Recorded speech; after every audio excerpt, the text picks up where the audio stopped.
This time we're going to model a T-piece pipe. Let's begin.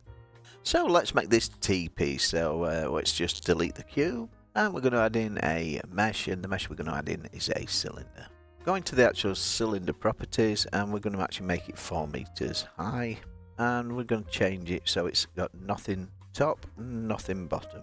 Shift and D will duplicate our tube or our pipe, and we'll rotate it along the Y by 90. So this time we're actually making a T-piece, but what we'll do is we'll make it from this same setup. Click one of the pipes, and what we want to do is go into the spanner or wrench, and we want to add in a modifier, and the modifier by pressing the B key will be the boolean modifier. Then select union, and then select the other cylinder, and apply this to your model. So quickly and easily we've now made a cross. Select the one pipe that's not actually joined on, and we're just going to press the X key and delete it. So we've now got a cross. Press the tab key to go into edit mode, and we're going to actually look at this top piece here. Pressing the Alt key we can select the whole ring. X will delete the vertices, and then what we need to do is join these together. And we can do that quite easily by selecting this point, and we'll hide them. By hiding these points, what you can do now is bridge the gap between these two arcs. So select line, select this, select that, and then what we'll do is actually bridge these edge loops like that. And then select a line anywhere along this, and press Ctrl and R, which will then leave a triangle here that we can actually now fill in. What we need to do is press the Alt key and the H to unhide everything in edit mode, and we'll fill these two triangular holes like so. Pressing the Shift key allows you to press the Alt key and select the other triangle. So now both are selected, and we can just press the F key and fill these in.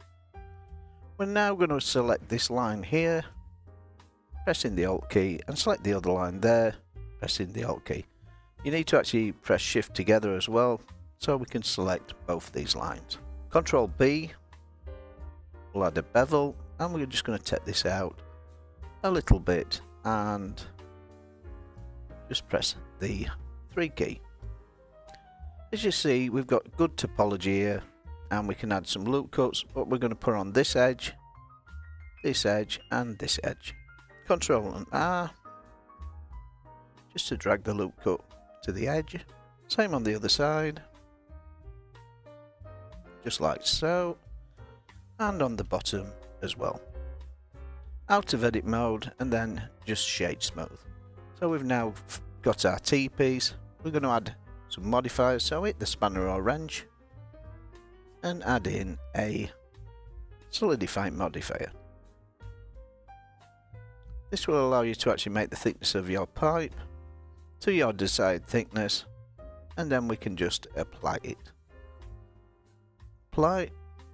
So we've now made our T-piece, and all we're going to do is add another subdivision modifier to this just to actually finish it off and make it look less jaggy.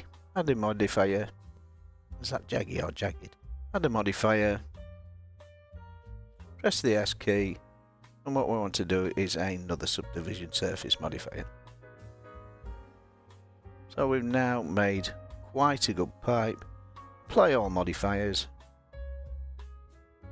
and there you have it. You've made your very own T-piece pipe, and on the next tutorial I'll show you something more cool you can do with pipes. Thank you for joining me on this tutorial, and that's an easy way to make a T-piece pipe. It could be part of a fence rail or whatever you wish it to be. Bye for now. Don't forget to subscribe and join me on the next tutorial when we'll learn something new. Bye for now.